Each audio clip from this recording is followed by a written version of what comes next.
ខាងស្ដាំនឹង3បាទនៅក្បែរព្រួយរូប3បញ្ឈរនេះអញ្ចឹងយើងចុចលើអាហ្នឹងវាឲ្យយើងលុបឃើញសញ្ញាពាក្យ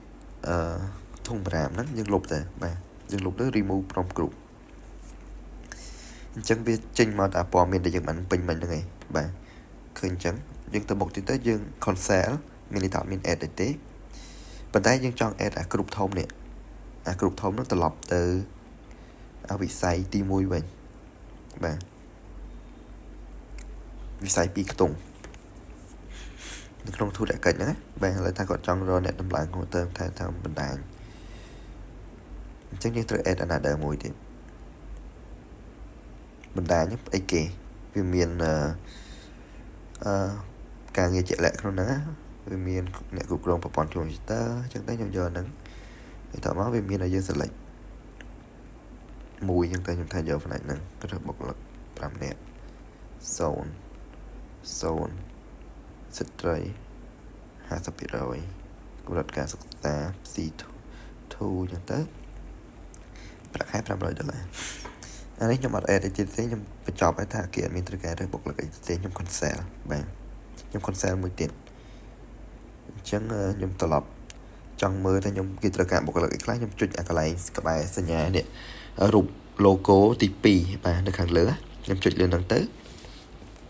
គឺយើងឃើញហើយខ្ញុំថយក្រោយមកតង់ទៀតដើម្បីឲ្យងាយមើលយើងចូលទៅក្នុងផ្នែក B បាទអញ្ចឹងខ្ញុំចូលទៅ repeatable group នេះ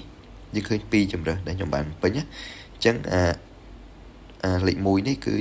ការងារទី1ដែលយើងជ្រើសរើសមិញសេវាកម្មកុំព្យូទ័រហើយនឹងទី2នេះការដំឡើងថែទាំកុំព្យូទ័រដល់ពេលយើងចុច repeatable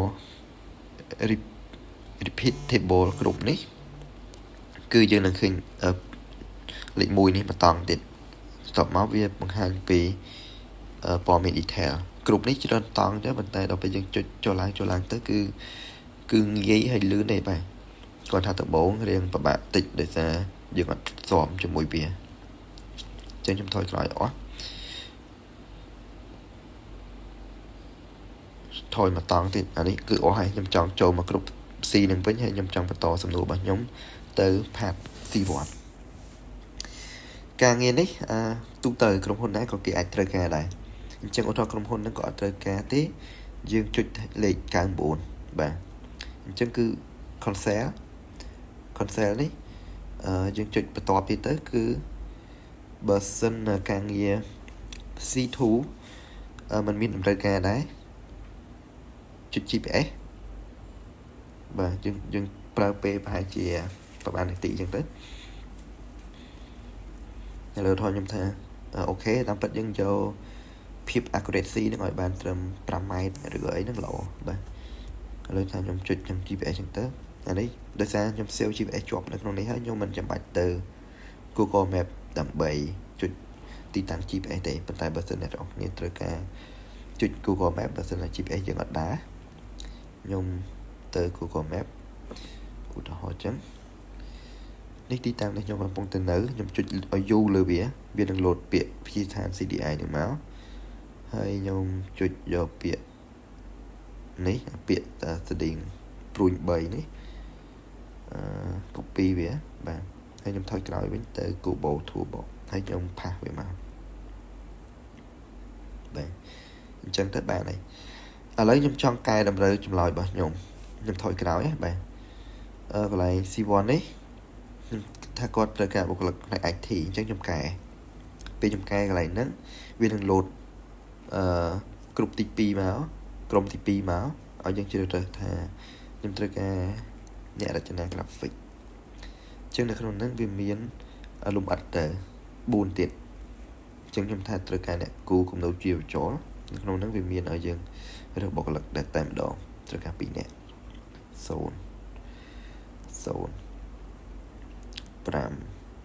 50% ចុះពេទ្យស្រី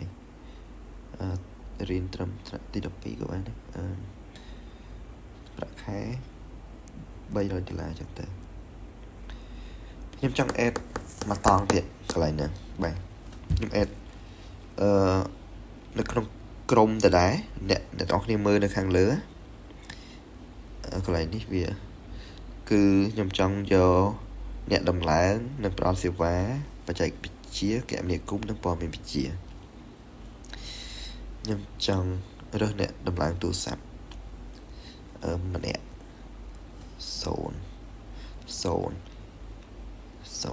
ហើយសូមបញ្ជាក់ផងដែរបើសិនយើងអត់ធ្លាប់អត់យល់អាសញ្ញាក្រហមផ្កាយនឹងមានន័យថាម៉េចអាហ្នឹងគឺជា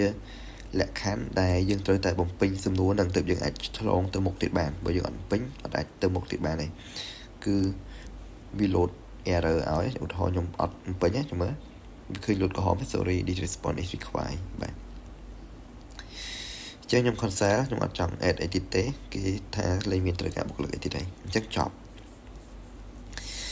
អញ្ចឹងដើម្បីលឿនខ្ញុំថាសំណួរខ្ញុំបានចប់ហើយ note អីចឹងទៅអញ្ចឹងខ្ញុំអាច save វាបានឥឡូវខ្ញុំ save trash សិនអត់ត finalize សិនអត់តចេញអញ្ចឹងពេលយើង save trash ហើយយើងចូលមក trash អា line ទី2នេះសញ្ញាដូចប៊ិចហ្នឹងបាទអញ្ចឹងនេះno error នេះរបស់ខ្ញុំទៅតែបំពេញមិញម៉ោង 16:07 ហ្នឹងបាទអញ្ចឹងយើងមើលតាម group ចឹងទៅហើយយើងចូលទៅមួយបើយើងចង់កែអីខ្ញុំចង់កែនេះទៅជាអីចឹងទៅខ្ញុំថយក្រោយវិញព្រោះដោយសារខ្ញុំអត់ចង់ scroll ចុះឡើងទៅវាពិបាកមើលខ្ញុំសុខចិត្តមើលវាជាលក្ខណៈ content ចេះវិញដូចខ្ញុំថាខ្ញុំកែចំណុចការងារមួយនៅក្នុងការងារទី2នេះតើតើទៅនឹងធុរកិច្ចព័ត៌មានវិទ្យាហើយពេលនោះខ្ញុំជ្រើសរើសថាគេត្រូវការអ្នកតម្លើងកុំព្យូទ័រប៉ុន្តែការងារគេមិនត្រូវការអ្នកព័ត៌មានវិទ្យាហ្នឹងទេគេត្រូវការអ្នកគ្រប់គ្រងវិញបាទអញ្ចឹងព័ត៌មាននេះយើងកែអញ្ចឹងទៅឆ្នាំនេះគេត្រូវការប្រហែលអញ្ចឹងទៅចឹងហើយខ្ញុំ save ខ្ញុំចង់ save auto មកអ្នកនៅខាងលើខាងស្ដាំlogo ទី1បាទខ្ញុំចុចលើហ្នឹងsave ជាប់ហើយបាទតោះមកខ្ញុំថយឲ្យអស់ខ្ញុំពាក្យ save ខ្ញុំយកពាក្យ save ត្រាស់បាទអញ្ចឹងខ្ញុំថាខ្ញុំកែកុនឲ្យអស់ហើយខ្ញុំអត់មានអីត្រូវនេះទៀតទេសំទោសមិញតាមពិតអានេះដល់ពេលយើងធ្វើឲ្យអស់ហើយយើង go to the end ហើយយើង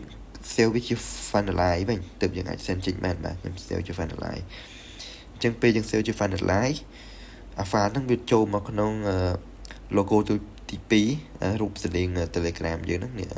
ទី2 ready to send ហ្នឹងអញ្ចឹងខ្ញុំ select ទៅវាខ្ញុំនឹង submit ទៅ system កណ្ដាលបាទរូបចាំថាជាមិនទីអីអាស្រ័យលើអ៊ីនធឺណិតរបស់យើងអញ្ចឹងការ submit របស់ខ្ញុំជោគជ័យអញ្ចឹងខ្ញុំចប់អញ្ចឹងយើងឃើញពាក្យ send នេះយើង send មួយបានជោគជ័យនេះបាទអញ្ចឹងចប់ហើយយើងចូលទៅក្រុមហ៊ុនទី2បើយើងចង់សម្ភាសយើងចាប់ផ្ដើម start new questionnaire ប៉ុន្តែជា room នៅពេលដែលអ្នកនរគ្នាសម្ភាសចប់កុំតើ submit យើង save វាក្នុង trash អញ្ចឹងទៅនៅកន្លែងហ្នឹងបាទហើយនៅពេលដែល supervisor យើងឬក៏ក្រុមការងារពីភ្នំពេញទៅគាត់ចង់ជួយពិនិត្យមើលតើយើងបំពេញត្រឹមត្រូវអត់យើងឲ្យទូរស័ព្ទរបស់គាត់យើងឬក៏ tablet យើងទៅគាត់ទៅក៏គាត់ជិះចូលមើលកន្លែងហ្នឹងដើម្បីជួយកែតម្រូវកន្លែងខ្លះឧទាហរណ៍ថាគេត្រូវការបុគ្គលិកណា2000នាក់អញ្ចឹងគាត់មើលទៅចំណុចហ្នឹងមើលទៅវាអត់សូវវាគាត់ថាច្រើនពេកអញ្ចឹងគាត់គិតថាខុសអីចឹងយើងគាត់អាចផ្ទៀងផ្ទាត់ជាមួយយើងតើត្រូវឬអត់ចឹងទៅបាទដល់ពេលត្រឹមត្រូវអស់ហើយយើង save វាជា finalize ហើយតបមកយើងថយsave ជា finalize វានឹង load មក ready to send អញ្ចឹងយើងចុចលើហ្នឹង select វាទៅ send ចេញហើយបាទអញ្ចឹងខ្ញុំសូមបញ្ចប់ប៉ុណ្ណឹងហើយសង្ឃឹមថា